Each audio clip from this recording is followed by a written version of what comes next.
que não tem a doença também, ela tem que ser feita pelo cirurgião plástico, porque é ele que está habilitado a fazer essa cirurgia. Ele é que teve treinamento para fazer esse tipo de cirurgia. Então, embora o mastologista nos acompanhe depois algumas vezes e veja como é feita a colocação da prótese, que eu falo a colocação da prótese porque é a técnica mais simples e que alguns se consideram aptos a fazer porque vê a gente fazendo, né? Mas você não pode fazer uma coisa onde você sabe fazer só o mais simples, né? Você tem que dominar todas as técnicas. Claro. Então, tem que ter um especialista, né? Tem que ser um especialista, e é o cirurgião plástico que está apto a fazer essa cirurgia. E o cirurgião plástico, quando ele entra para fazer uma reconstrução mamária imediata, ele tem que estar preparado para fazer tudo. Ou seja, ele tem que saber todas as técnicas, tem que dominar muito bem aquilo, tem que estar muito bem preparado em relação a materiais, próteses, ele tem que ter todos os tamanhos de próteses que ele pode necessitar naquele momento. Porque, então a estrutura tem que ser grande. Ele entra para a cirurgia sem saber o que vai acontecer, né? Ele pode imaginar, de acordo com a sua experiência, ele examina a paciente e imagina como que vai ser feita a mastectomia. Mas quem vai fazer a mastectomia é o mastologista, não é ele, né? Então ele tem que estar preparado.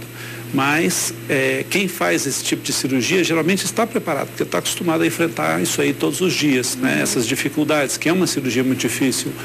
Mas o mastologista fazer a mastectomia e em seguida fazer a reconstrução não é o correto, porque tem que ser feito pelas duas equipes. Então, eu acho que esse projeto de lei, ele tem que abranger isso aí também. Ele tem que especificar muito bem que serão duas equipes, que vai pagar como duas cirurgias, porque são duas cirurgias, embora seja na mesma paciente, no mesmo órgão, né? Mas contemplar isso daí e fiscalizar para que seja feito. E também aí o papel da Sociedade Brasileira de Cirurgia Plástica, acho que é importante frisar, deixar isso bem claro, que tem que ser realizado pelo cirurgião. Essa questão da fiscalização mesmo, né? Porque eu acho que traz até uma segurança maior, principalmente para a paciente, saber que ela vai ser operada nas duas situações por dois especialistas em cada área. Cada um na sua área. Cada um na sua área, né? E assim, como eu disse, né, a Sociedade de Cirurgia Plástica tem que acompanhar esse processo aí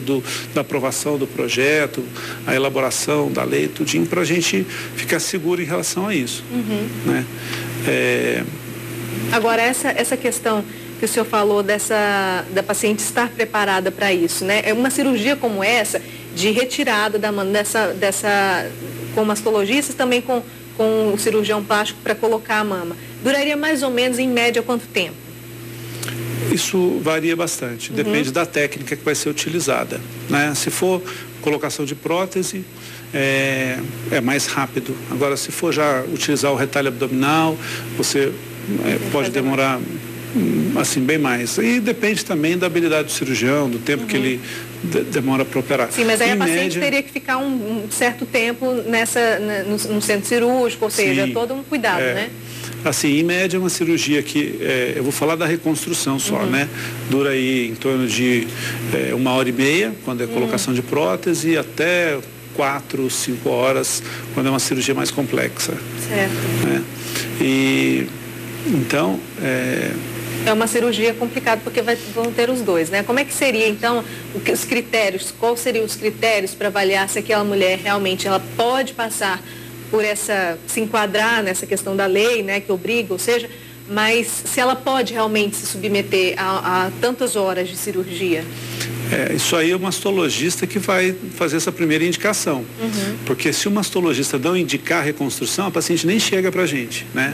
Para o cirurgião plástico, que é a segunda equipe. Então, o paciente nem vem, ele já marca a cirurgia dela e faz a mastectomia e deixa para fazer essa reconstrução tardiamente. Então, se ele indicar, ele vai encaminhar a paciente para o cirurgião plástico e esse vai também ver se a paciente tem indicação ou não de fazer, né? E aí, são vários critérios, então, assim, não daria para dizer todos aqui, mas essa indicação passa primeiro pelo mastologista e depois pelo cirurgião plástico. Para a gente entender, doutor, para chegar a mulher a fazer essa retirada da mama, né, e depois ter que passar por esse procedimento de fazer a reconstrução, é porque ela já detectou isso num estágio avançado?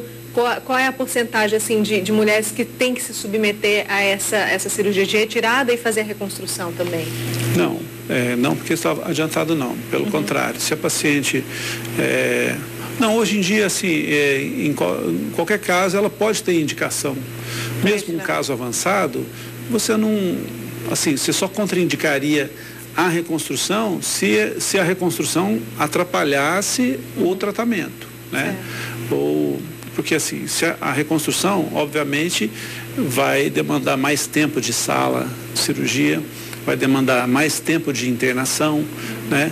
A paciente vai ficar um tempo maior em recuperação pós-operatória. Então, quer dizer, se a gente perceber que essa cirurgia vai atrapalhar o tratamento, a gente contraindica. Certo. Né? Se for casos muito avançados ou que a paciente não tem condições por alguma outra doença que ela tem também, que possa piorar, né? Porque nós sabemos que o câncer também deixa a paciente com a imunidade mais baixa. Né? Então, se a gente vê que aquela cirurgia muito prolongada vai atrapalhar o tratamento, a gente deixa para fazer essa reconstrução no segundo tempo. E a recuperação dela é mais difícil? É mais difícil, né? Porque ela vai fazer 2 cirurgias ao invés de uma. Então, tem que se pensar em tudo isso aí. Né? E a importância também, só para terminar um outro assunto que a gente estava falando, a reconstrução ser feita pelo cirurgião plástico, que a paciente, quando ela vai fazer a reconstrução mamária, ela vai mexer em uma mama, que é aquela que tem um problema, mas ela tem outra mama, né? Que pode, e na grande maioria das vezes vai ficar diferente da mama reconstruída. E isso, num segundo tempo, vai ter que ser feita outra cirurgia para ela deixar, que a gente chama de simetrização. A gente deixar a mama contralateral igual à mama reconstruída, ou mexer nas duas para que elas fiquem simétricas. Né? E você vai ter que utilizar de técnicas de cirurgia plástica. Né? Exclusivamente cirurgia estética, porque você vai mexer naquela mama que não teve problema, que não teve nada e que às vezes está muito grande ou muito pequena ou muito caída, com muita pele, muita flacidez, ou seja, você vai ter que fazer uma plástica na outra mama e um segundo tempo na mama reconstruída para que as duas fiquem iguais, né? E isso tem que ser feito pelo cirurgião plástico. Então, não tem como você um cirurgião, um mastologista começar o tratamento, fazer uma reconstrução, colocar uma prótese, que seja, e depois encaminhar para o cirurgião plástico ele fazer o segundo tempo, para ele dar continuidade. Por isso que o tratamento tem que ser feito com o cirurgião plástico desde o início. Certo. Para a gente finalizar, o que o senhor achou dessa lei? O senhor acha que realmente é um avanço, é boa, precisa de algumas adequações? O que o senhor achou dela? Então, eu achei assim, excelente, né? Mas, como eu já disse, ela tem que abranger vários aspectos, né? Tem que ser pensado em muita coisa aí para que, assim, aumente a estrutura dos hospitais, porque se você vai fazer uma cirurgia a mais, essa paciente vai ficar mais tempo internada, então nós precisamos ter mais leitos de UTI, nós precisamos ter preparo para essa cirurgia, né? Equipes preparadas para acompanhar os mastologistas, né, para poder todos os dias estar ali fazendo as reconstruções, porque o número de cirurgias para retirada de mama é muito grande. Se a gente for pensar que no Brasil 50 mil casos novos existem a cada ano. Então, essas pacientes, quase 100% dos casos são submetidas à cirurgia, né? Então, se você vai aumentar tanto assim o número de reconstruções também, nós vamos precisar de mais equipes, mais preparo, mais materiais, né? Próteses. Os hospitais, o SUS vai ter que também oferecer próteses de qualidade, né? Porque hoje a gente enfrenta uma dificuldade muito grande, porque as próteses que eles autorizam são as mais baratas, obviamente. E não necessariamente as mais baratas são as piores. Sim. Não é isso, mas em alguns casos nós precisamos usar uma prótese, algumas próteses especiais, alguns expansores especiais, e esses são mais caros, dependendo da gravidade do caso ou do tipo de cirurgia que vai ser realizado, né? Quando é uma cirurgia mais agressiva, que se retira muita pele, tira o músculo peitoral, enfim, quanto mais complexa é a retirada, mais complexo é a reconstrução. E às vezes nós precisamos de próteses mais específicas, e essas são mais caras, que o SUS não autoriza. Então a gente precisa ver tudo isso aí, se eles vão autorizar as melhores. Porque também a gente não pode entrar numa cirurgia para fazer uma coisa que não vai ser bom para o paciente. Né? Como no nosso país a gente tem centenas, milhares de leis, né? A gente espera então que junto com a lei venha toda a estrutura que hoje a gente pelo menos mínima, né? Que hoje a gente não tem nem para as pessoas que precisam de uma ETI para sobreviver, né? Então, que isso traga uma estrutura melhor, principalmente para os profissionais poderem dar essa assistência melhor, não é isso? Porque assim, é muito louvável, né? Da parte da deputada que propôs essa lei, né? Se não me engano, Rebeca, se não me engano, a deputada Rebeca do Amazonas, Rebeca Garcia, se não me engano, e a relatora também, que é uma senadora, mas nós, para implantar isso daí com bastante segurança e trazer realmente melhorias para os pacientes, a gente precisa de toda essa estrutura. Então tem que ser pensado em tudo isso aí e muitas vezes quem faz essas leis não tem o conhecimento técnico. Sim. Então é preciso ter ajuda, ter ajuda e assim, de pessoas que estão nessa área, que trabalham nisso para poder realmente visualizar todo o problema e tentar abranger conseguir assim achar a solução para que dê certo na para que funcione realmente e traga realmente só benefícios. Tá ótimo. Nós conversamos com o Dr. Orlando José de Oliveira Neto, cirurgião plástico. Obrigado pela sua presença, obrigada pelos esclarecimentos. Eu que agradeço e gostaria de deixar o meu site. Sim, né? Porque lá no site tem algumas dúvidas que podem ser retiradas lá também, né? Tem, o site tem assim, informações sobre todos os tipos de cirurgia plástica, inclusive reconstrução mamária. Ótimo. Né?